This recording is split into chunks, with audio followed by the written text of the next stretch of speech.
بسم اللہ الرحمن الرحیم۔ یہ lecture friends forum round table دینیات کلاس کے لیے ریکارڈ کیا جا رہا ہے۔ Class 10 lecture number 4۔ بسم اللہ الرحمن الرحیم۔ رب اشرح لی صدری ویسر لی امری واحلل عقدۃ من لسانی یفقہوا قولی۔ گفتگو ہماری وہ چیزیں جو مجنب پر حرام ہیں، ان 5 چیزوں میں سے 4 پوائنٹس ہم نے پڑھ لیے تھے، اور اب 5ویں پوائنٹ کا تذکرہ کیا جائے گا۔ 5واں پوائنٹ بہت آسان سا ہے کہ جس میں یہ فرمایا گیا ہے کہ اگر کوئی شخص جو مجنب ہے، حالت جنابت میں ہے، ایسے شخص کے لیے ان آیات کا پڑھنا کہ جن آیات کے پڑھنے سے سجدہ واجب ہو جاتا ہے، یعنی جس کو آسان الفاظ میں کہا جائے تو واجب سجدے والی آیات۔ قرآن مجید کے 4 مقامات ایسے ہیں کہ جہاں پر جن آیتوں کو پڑھنے سے یا سننے سے سجدہ کرنا واجب ہو جاتا ہے، بس ان آیات کا پڑھنا مجنب شخص کے لیے جائز نہیں ہے۔ وہ آیتیں کون سی ہیں اس کی تفصیل بھی یہاں پر ذکر کی گئی ہے کہ جن کا نام اس طرح سے نمبر 1 میں لکھا ہوا ہے، سورہ سجدہ کی آیت نمبر 15، دوسرا سورہ حامیم سجدہ کی آیت نمبر 37، تیسرا سورہ والنجم کی آیت نمبر 62، اور چوتھا سورہ علق کی آیت نمبر 19۔ یہ 4 مقامات ہیں کہ جن آیتوں کو پڑھنے سے سجدہ کرنا واجب ہو جاتا ہے۔ اچھا، یہاں پر ایک بات ذہن میں رہے کہ سجدہ کرنے کا مطلب یہ ہے کہ جب بھی عام حالات میں بھی انسان پڑھے یا سنے تو اس صورت میں سجدہ کرنا واجب ہے، یعنی وہ سجدے میں جائے، اب چاہے کچھ پڑھے یا نہ پڑھے، لیکن سجدہ کرنا صدق کرے گا تو وہ کافی ہو جائے گا، اور وہ کرنا اس کے لیے ہر ایک مومن و مسلمان کے لیے واجب ہے۔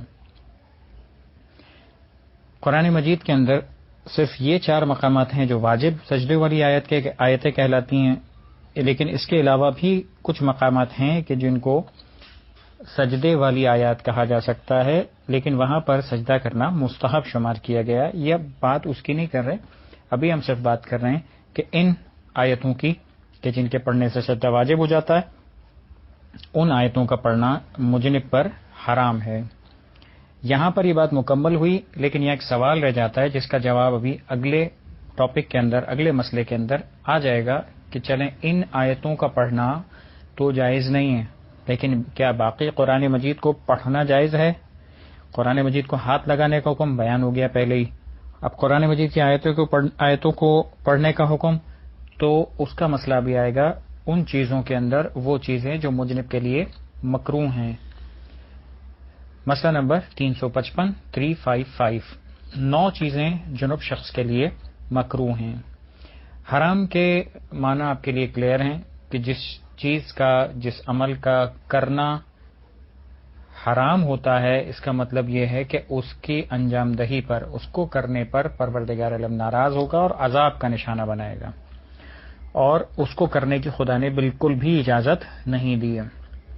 لیکن اگر اس کو نہ کیا جائے، یعنی اس سے پرہیز کیا جائے، مثلا یہ سارے کام ذکر کیے گئے، تو اگر مجنب ان سے بچے گا تو اس کا بچنا اس کے لیے باعث اجر و ثواب بنے گا۔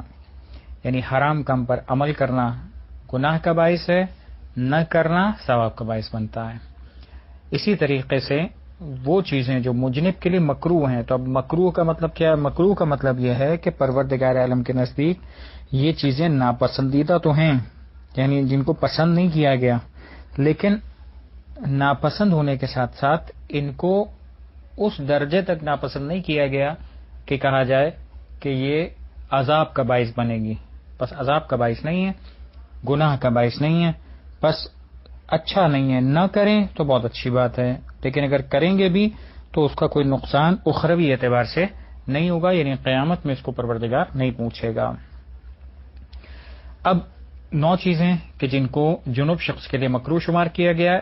پہلی چیز اور دوسری چیز کھانا اور پینا، یعنی کوئی چیز کھائی جائے تب بھی مکروہ ہے، حالت جنابت میں، غسل کرنے سے پہلے جب جنوب ہوا اس کے بعد سے لے کر غسل کے مکمل ہونے سے پہلے کوئی چیز کھائے مکروہ ہے، یعنی نہیں کھانی چاہیے۔ پینا مکروہ ہے، کوئی بھی چیز نہیں پینی چاہیے۔ اب وہ چاہے انسان پانی پی رہا ہے، شربت پی رہا ہے، ڈرنک پی رہا ہے، کچھ بھی پی رہا ہے، پینا بہرحال مکروہ ہے. لیکن یہ کراہیت کم ہو سکتی ہے یا ختم ہو سکتی ہے. کب؟ لیکن اگر ہاتھ منہ دھو لے اور کلی کر لے، یعنی ہاتھ منہ دھوئے اور کلی بھی کرے، یہ جب عمل انجام دے گا تو پھر کھانا اور پینا مکروہ نہیں رہے گا. اور اگر صرف ہاتھ دھو لے تب بھی کراہت کم ہو جائے گی. کراہت کم ہو جانے کا مطلب کیا؟ یعنی بعض اوقات ایک چیز خدا کے نزدیک ناپسندیدہ ہے لیکن وہ ناپسندیدگی کم ہو جائے گی.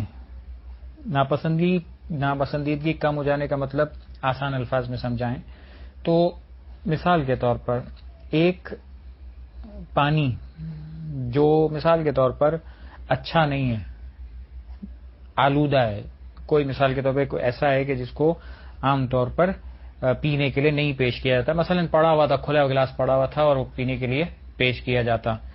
ایک تو یہ کہ وہ مثال کے طور پہ یہ شریعت سے ہٹ کر مثال دے رہا ہوں تاکہ آپ کو بات سمجھ میں آئے. تو ایک تو پانی پرانا تھا، کھلا پڑا تھا، اس کے اندر گرد لگ گئی تو وہ آپ کسی کو دیں گے پینے کے لیے تو اچھا نہیں سمجھا جائے گا. اسی طریقے سے اگر وہ گندے ہاتھ سے دیں تو کیا ہوگا؟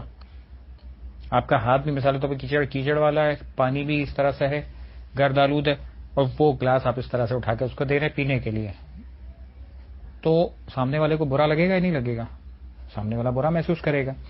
بس اگر یہ برائی اگر ہم ایک چیز ہٹا دیں، مثلا ہاتھ گندا ہے لیکن پانی گندا نہیں ہے، پانی بالکل صاف ستھرا ہے، ہاتھ گندا تھا آپ کا، تو پیش کرنے کا انداز غلط ہے.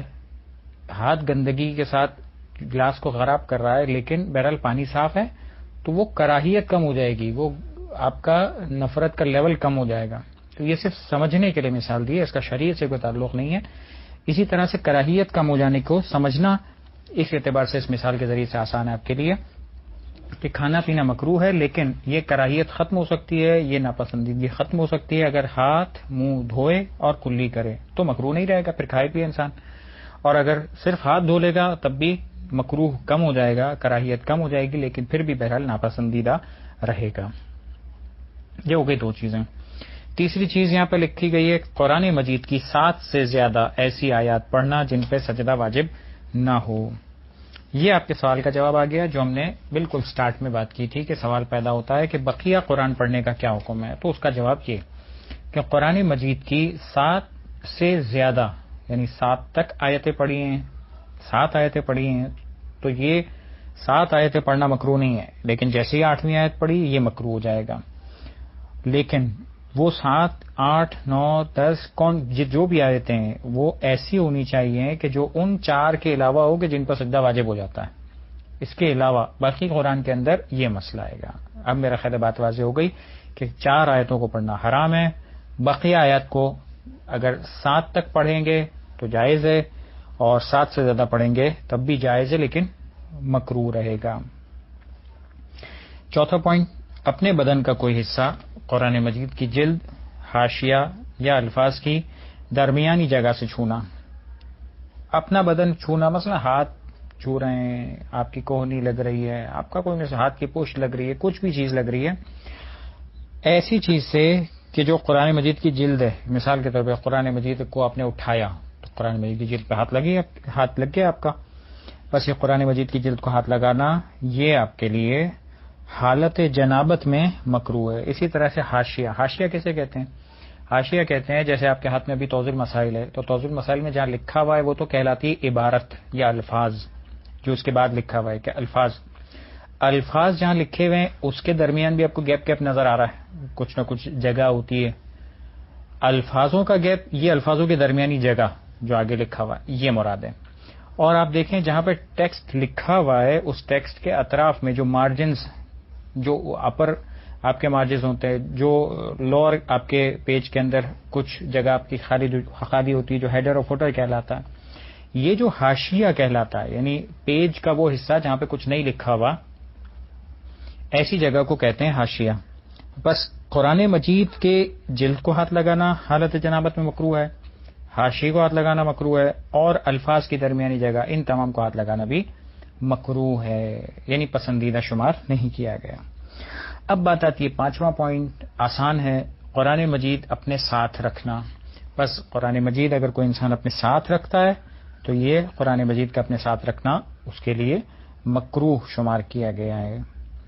اب قرآن مجید ساتھ رکھنے کے اندر یہ بات ذہن میں رہے کہ پورا قرآن ساتھ رکھنا بھی ساتھ رکھنا کہلاتا ہے.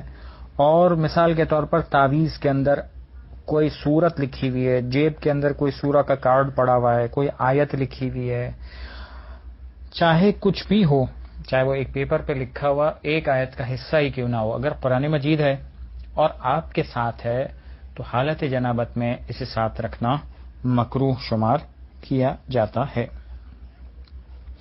اب بات آتی ہے چھٹے پوائنٹ کی. چھٹے پوائنٹ میں فرمایا گیا سونا، یعنی انسان نیند کی حالت میں آ جائے. جب جنابت طاری ہو جائے، حالت جنابت آ جائے، اس کے بعد سونا انسان کے لیے مکروہ ہے، نہیں سونا چاہیے. البتہ یہ بالکل پہلے پوائنٹ کی طرح کہ جیسے کھانا اور پینا مکروہ تھا، لیکن اگر کچھ کر لے، مثلا ہاتھ منہ دھو لے، کلی کر لے، تو اب مکروہ نہیں رہتا. اب یہاں پہ سونا، اگر انسان سونا چاہتا ہے، البتہ اگر وضو کر لے یا پانی نہ ہونے کی وجہ سے غسل کے بدلے تیمم کر لے تو پھر سونا مکروہ نہیں ہے. یعنی یہ سونا مکروہ نہیں رہے گا اس شخص کے لیے کہ جو جنابت کی حالت میں آیا لیکن اس کے بعد اس نے وضو کر لیا. اب وضو کر لیا تو اب اس کے لیے مکروہات کی تعداد کم ہو گئی، یعنی یہ والا مکروہ اب مکروہ نہیں رہے گا.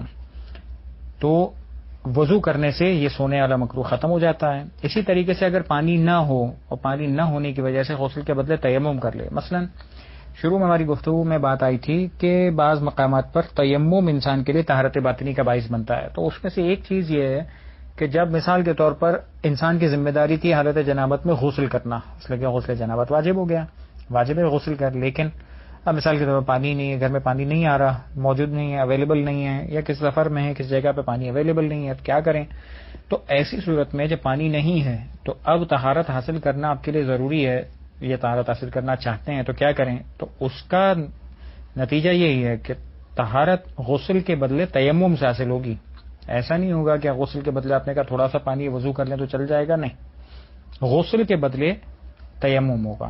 اسی طرح سے پانی نہیں ہے مثال کے طور پر اور نماز پڑھنا چاہتے ہیں، یہ جنابت کے علاوہ والی مثال کے اندر کہ جہاں جنابت نہیں ہے لیکن ویسے ہی انسان کو نماز پڑھنی ہے اور نماز پڑھنے کے لیے انسان کو طہارت حاصل کرنی ہے. تو اب طہارت حاصل کرنے کے لیے چونکہ اس کو طہارت حاصل کرنی ہے اور پانی نہیں ہے اور پانی نہ ہونے کی وجہ سے اب وضو نہیں کر سکتا، تو اب وہ غسل نہیں کرے گا، وضو کے بدلے بھی تیمم آئے گا. کہ پہلے بھی وضاحت ہوئی تھی کہ آلٹرنیٹ میں جب بھی آتا ہے تو یہ اس طرح سے آتا ہے. ہاں یہاں پر جو بات ذکر کی گئی ہے سونے کے بدلے میں، یعنی سونے کا مکروہ ختم کرنے کے لیے یا تو وضو کرے یا غسل کے بدلے کا تیمم کرے، وضو کے بدلے کا تیمم یہاں پہ نہیں چلے گا. تو پھر اس کے بعد یہ ہوگا کہ اس وقت سونا اس کے لیے مکروہ نہیں رہے گا.